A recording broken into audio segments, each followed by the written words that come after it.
Homeopathy knowledge gain peculiar disease solved by homeopathy. Homeopathy knowledge gain peculiar disease solved by homeopathy. Disease solved by homeopathy. Hello friend, আমাদের YouTube channel homeopathy knowledge গেইনারে আপনাদের সকলকে স্বাগত জানাই। আপনারা জানেন আমাদের চ্যানেলে বিভিন্ন ধরনের হোমিওপ্যাথি রিলেটেড বিষয় নিয়ে আমরা আলোচনা করে থাকি। এক এক দিন আমরা এক একটি বিষয় নিয়ে কথা বলি। আর আমরা সাধারণত যারা গ্রাম বাংলায় থাকেন বা যারা চিকিৎসকের আওতায় সহজে যেতে পারেন না, তাদের জন্যই আমরা এই ভিডিওগুলো বানিয়ে থাকি। যেমন ধরুন, দেখবেন অনেকে কর্মব্যস্ততার জন্য ডক্টরের কাছে যেতে পারেন না, তারা বিভিন্ন জায়গা থেকে ওষুধ কালেকশন করেন, নিজেরা ব্যবহার করেন, বা মেডিকা দেখে অন্যান্য বইপত্র দেখে ওষুধ ব্যবহার করতে যান। সেখানে ব্যবহার করতে গিয়ে একটি সমস্যা হয়ে থাকে যে যখন উনি ওনার রোগটার সম্পর্কে দেখতে চাইছেন, অনেকগুলো মেডিসিন দেখতে পাচ্ছেন, যার ফলে কোন মেডিসিনটা ওনার ক্ষেত্রে অ্যাপ্রোপ্রিয়েট হবে সেটা উনি বুঝে উঠতে পারছেন না। আর এর জন্য কিন্তু একটা বিরাট কনফিউশন হয়ে যায় এবং ঔষধটা ঠিকঠাক ব্যবহার করে উঠতে পারেন না। এই সমস্যাটা যাতে না হয় তার জন্যই আমরা কিন্তু এই চ্যানেলটি চালিয়ে যাচ্ছি আপনাদের জন্য। যারা একদম এই গ্রাম বাংলা থেকে বলছেন বা যারা ডক্টরের কাছে যেতে পারছেন না, নিজেরা ঔষধ ব্যবহার করছেন, তারা যদি আমাদের চ্যানেলটাকে দেখেন, একদম স্পেসিফিক একটা সাবজেক্টের উপরে দেখতে পাবেন এবং আপনার যে সমস্যাটা হচ্ছে সেটা আপনি খুঁজে দেখে নিয়ে সেই মেডিসিনটি ব্যবহার করতে পারবেন। আমরা কিন্তু একদম সিঙ্গেল মেডিসিন নিয়ে আলোচনা করি এবং একটা সিঙ্গেল ডিজিজের উপরেই আলোচনাটা করে থাকি। আজকে সেরকম একটি বিষয় নিয়ে কথা বলবো, সেন্সলেস হয়ে যাওয়া বা অচৈতন্য হয়ে যাওয়া।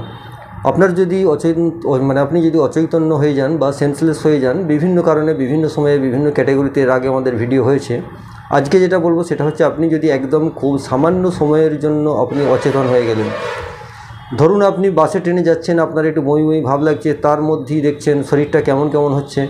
হঠাৎ দেখলেন আপনি কয়েক সেকেন্ডের জন্য আপনার কোনো সেন্স নেই, হয়তো সেই মুহূর্তের জন্য আপনি বুঝতেই পারলেন না যে আপনি অজ্ঞান হয়ে গেছেন। তারপরে দেখলেন হয়তো এমন একটা ঘটনা, তখন ভাবলেন এটা তো আমি দেখিনি।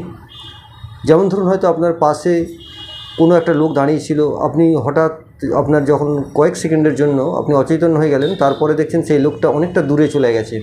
তখন আপনি ভাবলেন যে সত্যিই তাহলে আমি তো এদিকে চেয়েই ছিলাম, কিন্তু লোকটা চলে গেল, আমি তো দেখতে থাকলাম কিন্তু বুঝতে পারলাম না। অর্থাৎ আপনি কিছু সময়ের জন্য সেখানে আপনি জ্ঞান হারিয়ে ফেলেছিলেন এবং সেটা নিজেও আপনি বুঝতে পারেন। অনেক সময় দেখা যায় আপনি অত্যাধিক ঘামছেন, ঘামতে ঘামতে কয়েক সেকেন্ডের জন্য এইরকম আপনি সেন্সলেস হয়ে গেলেন। আবার তারপর দেখলেন একদম পুরোপুরি স্বাভাবিক হয়ে যান, যেরকম স্বাভাবিক মানুষ থাকে। তো এই ধরনের যদি আপনার মনে হতে থাকে, সেক্ষেত্রে আপনার কিন্তু বিরাট কিছু ঘাবড়ে যাওয়ার ব্যাপার নেই। তবে এটা আমিও বলবো না যে এটা বড় কোনো রোগের লক্ষণ নয়, শিওর সেটাও নয়। দেখুন, বড় কোনো রোগ যদি আপনার শরীর হয়ে থাকে, তার লক্ষণ কোনভাবে দেখা দেবে বা কোনটা স্পেসিফিক একদম এইভাবেই দেখা দেবে সেটাও কিন্তু আমরা বলতে পারবো না বা কেউই বলতে পারবে না।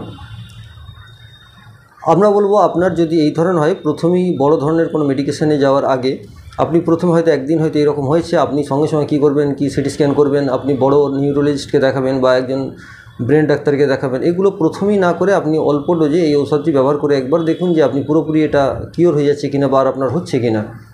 আর যদি দেখেন যে এরকম কয়েকবার হচ্ছে, তাহলে অবশ্যই আপনি ওষুধটি খাবেন। আর আমরা যে ঔষধগুলো বলি, এই ঔষধগুলো কিন্তু আপনার একদম কোনো সাইড এফেক্ট থাকে না। আর তাছাড়া কি হয়, আপনি ঔষধটি ব্যবহার করতে করতে দেখবেন আপনার প্রায় রোগটা পুরোপুরি সেরে যাবে, আর কোনো আপনার সাইড এফেক্টের ভয় থাকে না।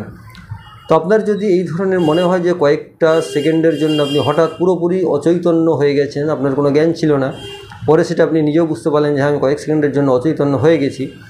অনেক সময় বাসে যারা থাকেন বা গাড়িতে যাতায়াত করেন, এই ধরনের হয়ে থাকে, তারা দেখলেন কোনো স্টপেজটা পেরিয়ে গেছে, চেয়েই রয়েছেন কিন্তু হঠাৎ পেরিয়ে গেছে। তারপরে যখন চোখটা খুলে দেখলেন স্টপেজটা তো আমি দেখছিলাম যে আসছে হঠাৎ করে পেরিয়ে গেলে আমি বুঝতে পারলাম না, তখন সে ভাবলেন আমিও অজ্ঞান হয়ে গিয়েছিলাম, বসে রয়েছেন বুঝতে পারেননি।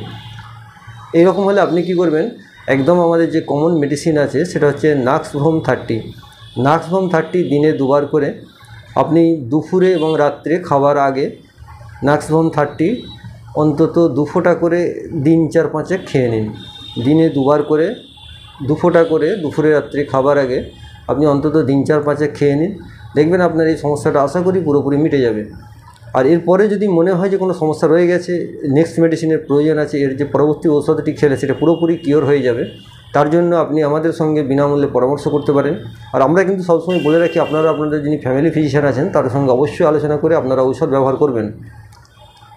আমাদের সঙ্গে যদি পরামর্শ করতে চান, আমরা বিনামূল্যে আপনাদের সঙ্গে পরামর্শ করব। তার জন্য আপনি যে কোনো দিন সন্ধ্যা 7টা থেকে 8টার মধ্যে ফোন করতে পারেন। আমাদের যে নাম্বার দেওয়া আছে 8296080055 এই নাম্বারে। তাছাড়া আমাদের যে ওয়েবসাইট আছে www.mykngroup.com, এখানে গিয়েও আপনাদের বিভিন্ন রিপোর্ট যদি কিছু দেখানোর থাকে আপনারা পাঠাতে পারেন, বা এখানেও আপনারা যদি অনলাইনে মতামত নিতে চান, ফ্রি হোমিওপ্যাথি কনসালটেন্সি সার্ভিসেস বলে একটি অপশান আছে, ওখানে গিয়ে আপনারা যোগাযোগ করতে পারেন।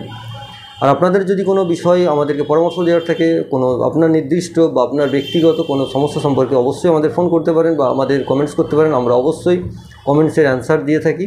হয়তো একটা দুটো দিন দেরি হতে পারে, কিছু কিছু ক্ষেত্রে কী হয়, খুব এমার্জেন্সি কিন্তু আপনার মনে হলো যে আমি তো উত্তরটা পেলাম না, যেমন ধরুন আপনার এই মুহূর্তে একটা বলতা কামড়েছে, আপনি কী করবেন, হয়তো আমাদের সেটা একটা দিন কি দুটো দিন সময় লেগে গেল আপনার কমেন্টসটা দেখতে। তখন কি হয়, আপনার মনে হচ্ছে হয়তো আমার তো রোগটার সময় পেরিয়ে গেল, তাহলে আমি আর কমেন্টসের উত্তর নিয়ে কী করবো। হ্যাঁ, এই ধরনের ঘটনা এটা স্বাভাবিক। তখন আপনাকে লোকাল যেটা আছে সেখানে আপনাকে যোগাযোগ করে আপনার চিকিৎসা করে নিতে হবে। যাক, আপনাদের যাতে কাজে লাগে তার জন্যই আমাদের প্রয়াস। তো সকলেই ভালো থাকবেন, সুস্থ থাকবেন। আশা করি আমাদের চ্যানেলটা আপনাদের কাজে লাগবে।